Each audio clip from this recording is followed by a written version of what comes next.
live, but we're not recording. No, we are recording. Yeah, every time it goes live, it's recording. Yeah. So I guess we're just going to go ahead and start. Hi, everyone. I'm Jen Knodel, and I have Monica on the other video line. This is our first book club video series, and we had a few technical difficulties. So please bear with us. We're going to try to figure it out for next week for sure. But yeah, say hi, Monica. Introduce yourself. Hi, everyone. It's Monica. Got my book. Yeah. So Monica and I, we both love video, and we've both been into, well, we've been wanting to do something together for a long time, and we were brainstorming, and Monica suggested that we go through this book. I think my mom has like 10 of these, but I think that was a really great idea. I feel like I've been through it before, but I didn't really, go all out, and I'm personally ready to do that this time. How about you? No, I'm definitely ready. It's funny because I actually had a CD, like of the books on CD, and I actually had it on my CD thing. So I have the book and the CD, so not only am I reading it, but I'm also listening on the way to work. So it's kind of funny that I do have another extra book. So. Yeah. I have the Audible version, the electronic version, and this version. So I am in it. Why don't you tell everyone kind of high level what the book's about? I'm going to see if I can text this link on the event page, and if anyone maybe can catch up with us. Otherwise, yeah, sorry again if you're having to watch this late. We'll get it figured out for next week. But I think you can just, because I think once you're going live, it's kind of hard to invite people. So, I mean, let me see if I can maybe invite Showcase. There's a chat, Q&A. Yeah, it doesn't seem like, I don't know if you can actually, it's so tricky. It's like I would say let's just go ahead and start, and then by next time we'll start a lot earlier, and we can figure the technical difficulties. That's right. Okay. Yeah. So, do you want to tell them just high level what the book's about? Sure. So, The Purpose-Driven Life. It's a book that I kind of came across a few years back, and there are times in your life when you kind of are looking for something more in your life. Oh, look, it says Jen invited people into video call. Oh, I saw a little chat. I don't know if that works. We're so distracted with like little things. So it's pretty much it's a 40-day. I think it's 40 days. Yeah. Yeah, so it's 40 days, and every single day it kind of takes you through the different areas of your life, and in the end it kind of goes, it's got scriptures, and it also has different questions in the end, or like one question every single day that you can kind of, just think about and answer on your own, and just kind of, and it's really great to be able to share maybe with, like Jen and I are doing, and maybe hopefully you'll be joining us as well.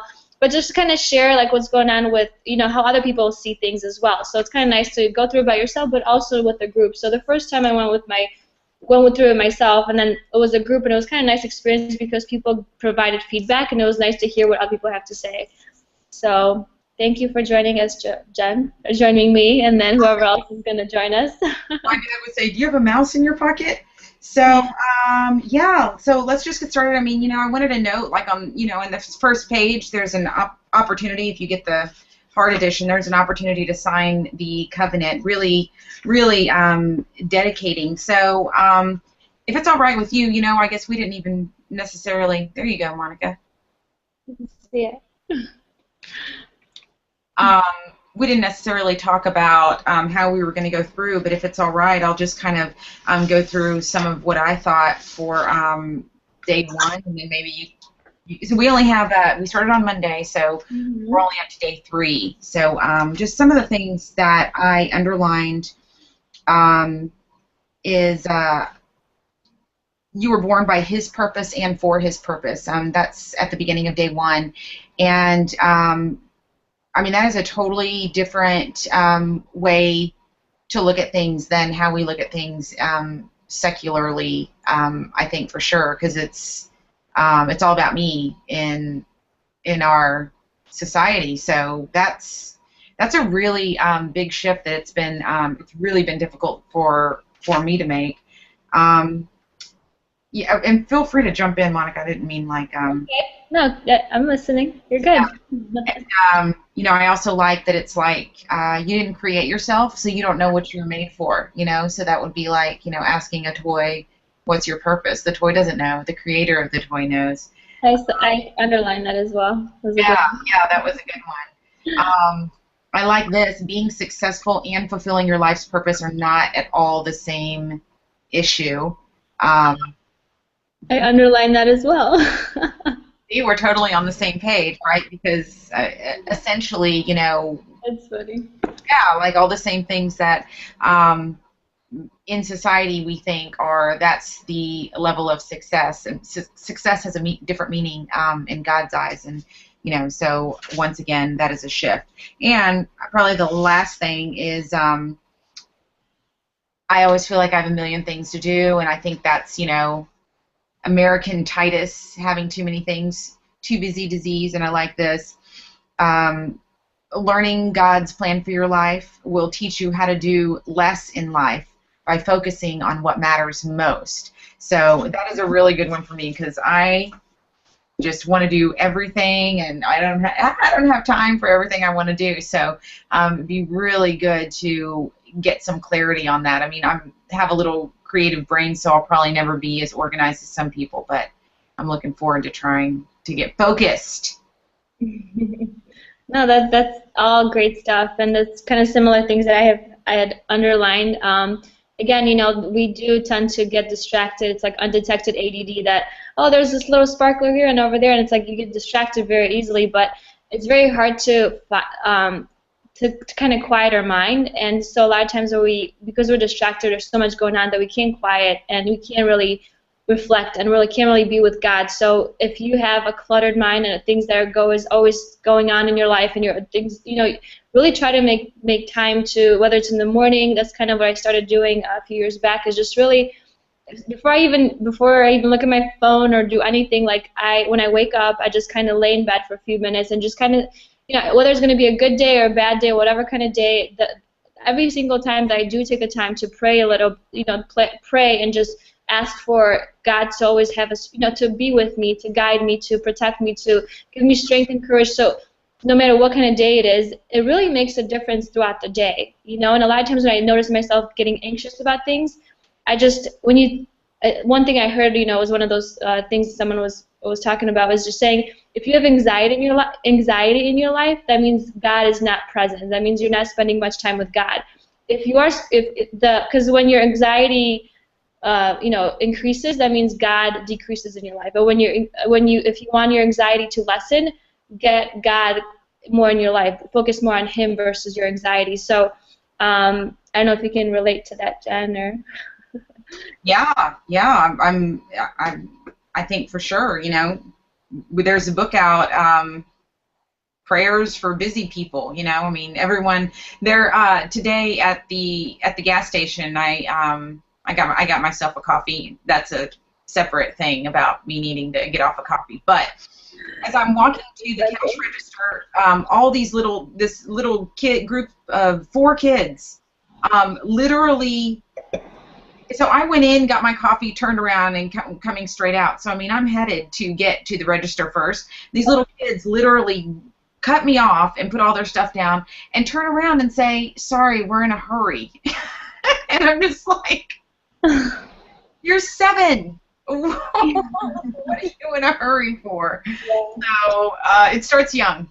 It really worries me, though. I feel like nowadays, because we have the cell phones and there's just so much more distraction, not enough human interaction, and so even if you get the quiet time, your parents will give you like a cell phone or an iPad or something just to kind of like get you to play or whatever. So it really just kind of works. I mean, I'm sure people, our parents and grandparents said that about us. It worries me that blah, blah, blah, whatever we're doing. Parents are the ones that don't have kids yet, right? Yeah. I would do. No, it's just, the technology, like, is supposed to help us, connect us, but at the same time, I wish Jen was sitting next to me, instead of doing a video chat, which is still awesome to do a video chat, but, having that connection with other human beings, but also more importantly, having that connection with God on your own and making that time for it. I agree. It's actually even easier for me to read. Anything is easier for digging ditches is easier for me to do than quieting my mind. It's crazy how many thoughts we have. Like, if you really just try to quiet your mind and be like, oh, I'm going to meditate for a minute. And then, you're like, why am I thinking about something? Like, how did that even, like, purple elephant, whatever it is. You're just like, we just get distracted so easily, and it's so hard to quiet our mind. But, it's so important if you do want to have that connection, to find your purpose, to really quiet your mind and really focus on, because God is not going to compete with trying to have you hear Him. You really have to make the time for it. Just like in a new relationship, you need to make time for it. And that's where making time, whether it's in the morning or even at nighttime or throughout the day during your lunchtime, a few minutes alone, just to really having His presence and being more open to the silence. Yeah, for me, yeah, I think I really like praying before meals because it just reminds me to pray, and I usually say like a fairly, so I like that, and I like to eat, so that's a lot of praying going on. I'll be honest, I don't always pray before an apple or a snack. It's funny that you say that, because we talk about busy, but just the other day, I got a salad at one of the places. I was sitting by myself, and I just took the time, and it wasn't like I sit there and was praying. It was just more like, wow, because I was in a hurry, so I was gonna eat it fast, but I'm like, you know what, I'm gonna slow down and really just be thankful for this meal, because there are people out there that don't have anything to eat, and here I am, just shoving it down. That's what I usually do, and shoving food down my face, and I'm done with it. But here it's like, even taking the time to eat your food and just taking the time to be present and just be thankful for that meal, and it was kind of a different experience. It was a nice experience versus oh, I have to do this in a hurry, and it was more like, I'm taking the time to do this, and it was nice. So funny that you mentioned food. Oh yeah, no, it's so much about the intention. Anything else you want to say about day one? What was the question for day one? It was, in spite of all the advertising around me, how can I remind myself that life is really about living for God, not myself? I think, yeah, you asked that in your Facebook group, your Inspire Grow. If you're not a part of that, we'll put the link below. It's a great group. But and I responded with, I'm memorizing Bible verses, because it is hard. And I think, when you are really trying to live for God, you're like, God says the exact opposite of what society says. So it's a bit of a mind bender. Yeah.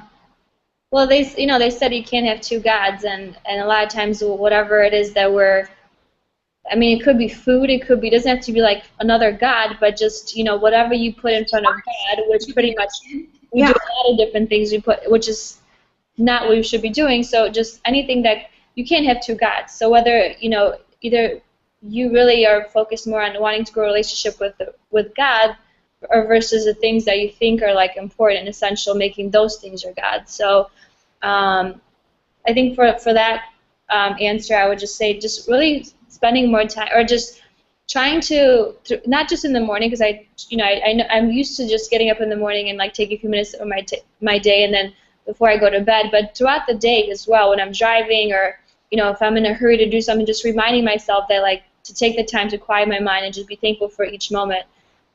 Versus trying to look at my phone book or phone and just trying to get distracted. So really just taking the time to quiet and use that space, of silence.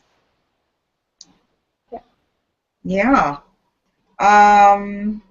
You want to, maybe next week when we have 7 days to cover, we might need a different strategy than a day at a time. But you want to go through day 2 or point out, Sure. You can go ahead. We can, huh? You can go ahead. Okay.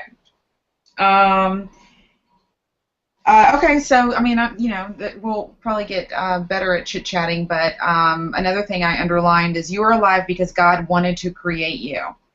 Mm-hmm. That's cool. Yeah. God wanted to create me, you know, and then there's also that verse that says he knows every hair on your head, and it sounds really cliche, but it's in the same you know, realm of really, like I really I can't even wrap my head around someone loving me that much, you know, but I think about how much my parents love me, and I'm like, even more than that, you know, I know they want the best for me, but I mean, for God to know every hair on my head, so when I lose hair, he's like, yep. I don't know. It's just wild to think that like someone would really like love me that much and pay attention to me that much. It's hard for me to wrap my head around. And what's amazing is like no two human beings are alike.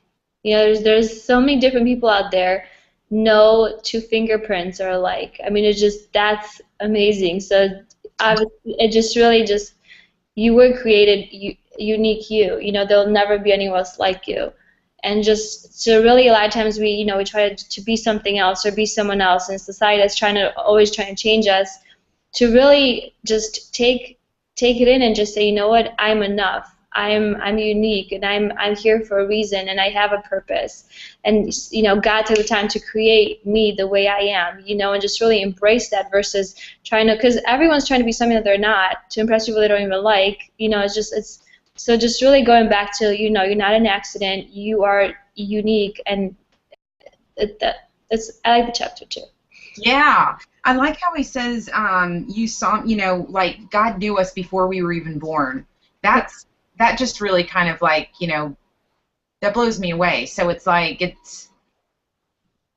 I didn't come into existence when I first learned to talk or to walk, or, you know, my personality or things about me just kind of, you know, happened to come together. Like God knew me before I was even born into this body. I mean, the concept of being how we were created as eternal beings, I think, is pretty awesome. That was another. So many children are unplanned by their parents, but they're not unplanned by God. You know, a lot of times we ask ourselves, you know, why this or why that. It's just like if you focus on who the real your Father is, you know, you're Almighty, you know, and just realizing that versus, you know, asking why do I have these parents or why do I have this? It's like because, you know, God needed to make who you are. You know, so and again, chapter 2, it's like, you know, you're not an accident. I created you since you were born. You know, so it goes into all that, which is really neat. And there's a poem that also goes with that. Oh, good. Are you gonna read it? It's kind of it's kind of a longer poem, but maybe I mean, how long do you want to keep this? I mean, I don't really see a timer. Well, it's 7:37. We were supposed to start at 7. We started like a few minutes later. Do you think? Let's should we keep it? Huh? We'll just move on to day 3. Okay. We'll talk about it offline. Okay. So like for number 2, for day 2, like the question was, I know that God uniquely created me. What areas of my personality, my background, my physical appearances am I struggling to accept? All the above. Why is my hair red? I don't know, and I want that, and I want to look like that, and how come that, and she's lucky, and I'm not, and I want to do that, and yeah. I mean, it's not, it doesn't matter who you are, we're all human beings, and we all have, you know, insecurities, we all have things we struggle with, you know, so just really, like, letting go of, not, I mean, I know it's easier said than done, but knowing that everyone struggles with insecurities, everyone struggles with, you know, they're good enough. You know, we went through that workshop with Legacy, you know, LP, all that, and a big thing was, you know, I'm not good enough. I'm trying to be something I'm not, and I'm all these. It's like, and it was everybody in the room, and there was 100 different people from different areas, and we're all like as human beings, we're all going through that. So just realizing that we're all in this together, and rather than trying to be something that you're not, like trying to be more open to who you are, you know. So again, it doesn't matter who you are. Like I have tons of insecurities. You know, I have things that you know, that like, especially when I was, you know, when younger, and a lot of the stuff kind of rolls over which I found out like, you know, when I was 10. But like all this stuff that happens to you, it just kind of brings over. So a lot of the insecurities, when you think like, oh, this person's got it all together and they're great and blah blah blah, it's like no, they're struggling in their own way, you know. So, so just being more open to focusing on God's love versus focusing on other people's love. Sure. And, you know, what if we really could believe that we were made just the way we were made? My eyes were made just like this. My nose was made just like this, because that's exactly what God wanted. He thought, this will be perfect. This is exactly what I want, you know, versus, you know, just whatever, you know, even superficial things, but even some things that are, you know, more internal. Why am, you know, I'm not a concert pianist, or, you know, why does that not come naturally? Well, that gets into another form of discipline. We won't get into there. Should we go to number 3, chapter 3? Yeah, and just a little back number 2. How different would your life be if you really, again, like you mentioned, you know, God wanted you the way you are, but if you knew you were, like, if you really believed that you are good enough, that you're loved beyond anything, you know, you are the most uniquely, beautifully designed, amazing person, how different would your life be versus us being stuck in our own way of we're not good enough, where this is where I should be doing, and it's just like, versus like trusting God and really just accepting that what He's doing is He's got a plan, you know, and it's a trust issue that we all have trust with. Yeah. I'm sure God had a reason for not giving me curly hair, but number 3 was chapter 3 was kind of long. Yeah, it was. Everyone's life is driven by something, and, you know, it talks about what drives us in chapter 3, you know, the things that drive us to work as hard as we do, to strive for the things that we strive for. Mm-hmm. And it says, you know, self-worth and net worth are not the same thing, which, you know what, totally guilty, you know, not really thinking, not really believing it consciously, but believing it subconsciously, for sure. I can admit to that. But real security can only be found in that which can never be taken from you, your relationship with God.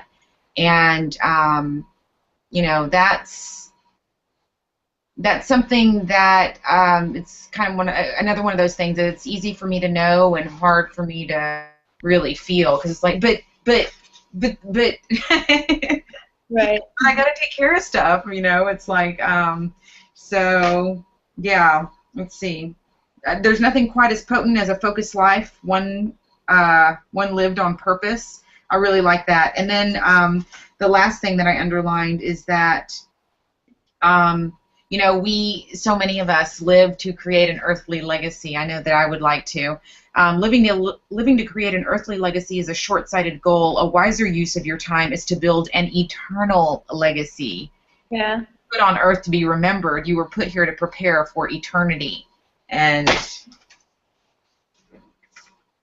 I mean, that's what we're here for. We're here to get ready for eternity. It's so wild. Like, I mean, that's pretty. I mean, if you really think about that, it's like, what? Nothing matters. Like, what even matters anymore? But that's it. I guess we get to, like, become as Christ-like as possible in this lifetime, and I think take some of that over to the next world and store up treasures in heaven and dooby-doo. What do you think about all that? Especially the dooby-doo part. Yeah, I love the dooby-doo. No, I just, you know, a lot of the self-help books talk about leaving a legacy and, you know, all this self-help, and you know, and all that. I mean, literally, because I have tons of books. I'm sure you do too, like about personal development. You know, how to do this and how to make more and do this and that. It's just like, and then when you really focus on like what the Bible says, or if you really you start really wanting to become Christ-like, you start to let go of those things. So my thing of I'm here to build castles. Like, my thing is like, I'm not here to build castles. My thing is like, now I'm focused on how can I serve more. And I've noticed, like, with our Connect, Aspire, Grow group, I've noticed how different that was when I really focused on, and the happier I was too when I started focusing, how can we give back to others? How can we make a difference for other people? And it's so hard because we're so focused on ourselves sometimes.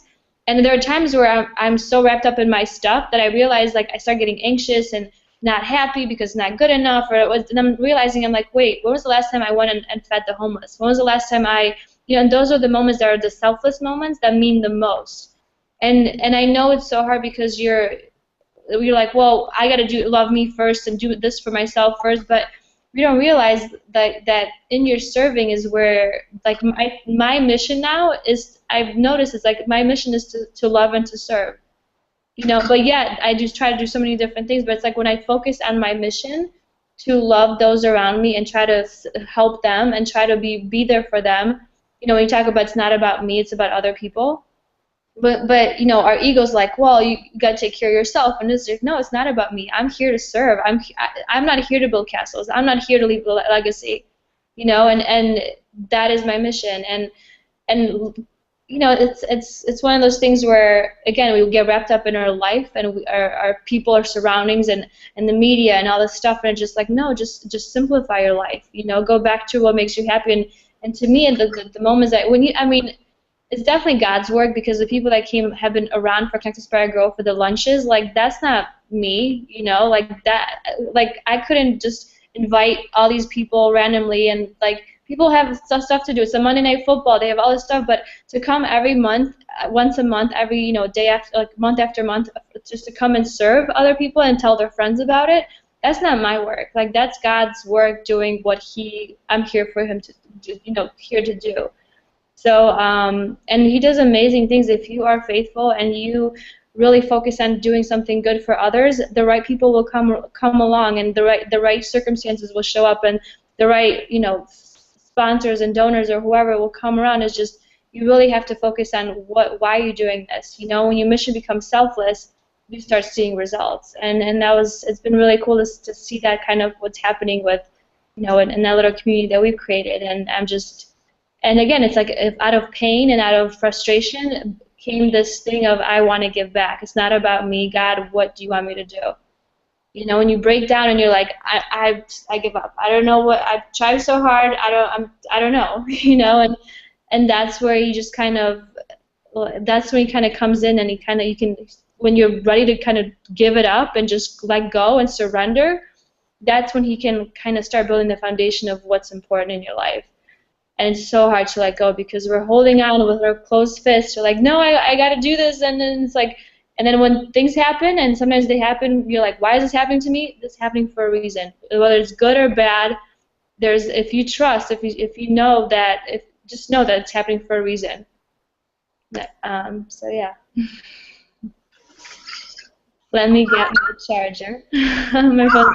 Yeah, that's good stuff. So, so we covered up to day 3. So next time we will be discussing days 4 through 11, I believe. So we're getting this all worked out. So thanks for sticking around, and thanks for watching. We'd still love to hear your comments, your ideas in the comments below, or your thoughts, or anything like that. Is there... Really, this book is so popular. I think they said it, it's like the best-selling book underneath the Bible, so that's pretty amazing. Translated in all languages. So if you have any questions, you can tweet me at Jen Knodel, or Monica at Monica Rides, or YBZ. Yeah. It's cool. I just, this was back in 2010 when I got the book, and I put, I don't know if you can see it, but like when I was talking about my mission, Connect, Inspire, Grow around the world, like when I really just kind of again, it was out of frustration, out of sadness of seeing what was going on in Haiti. That's kind of just, whatever. If you feel like, if you want to do things your way, you might get them done. But when you invite God to kind of lead the way and just kind of give you a little bit of, just be there, just talking to him, and I know a lot of times you're like, well, I'm talking, but he's not listening. I want something and he's not doing it, but just really being open to God's timing is always perfect. Looking back in my life, there are things that happen that are like, why isn't this happening sooner or faster or whatever? It's just like God's timing is perfect. There's a reason why Jen is in Texas right now and I'm in Chicago, even though I'd love to have her here. There's a reason why things happen, and just trusting that everything happens for a reason. Sorry, I didn't mean to cut you off, but I was like, oh, it's for a girl around the world. I'm like, that's cool. Yeah, that's awesome. It like came full circle. Yeah. Is there anything else? I mean, anything else you want to say before we sign out? Sorry for all the technical problems, everyone. Everything happens for a reason. There you go. So hopefully next time we'll get this figured out, and we can actually have the people that want to participate actually join. So we'll come up with a more streamlined way to go through this. But I guess count on 30 minutes. Yes. So, yeah. Well, apparently Monica's getting in some prayer requests now. I don't know what. It was good to see you, and thanks for doing this with me. And we'll be discussing daily in your Facebook group. Yes. Yeah. You guys can reply back, and let's start a little community. I love to, again, I love Jen's responses, and I love, posting and seeing feedback, and just vice versa. So Jen will be posting that, in a few days as well. So love to hear from you guys. We're in this together. Mwah. All right. Well, I guess that's it. We will sign off. Thanks again, and have a great day. Bye, guys.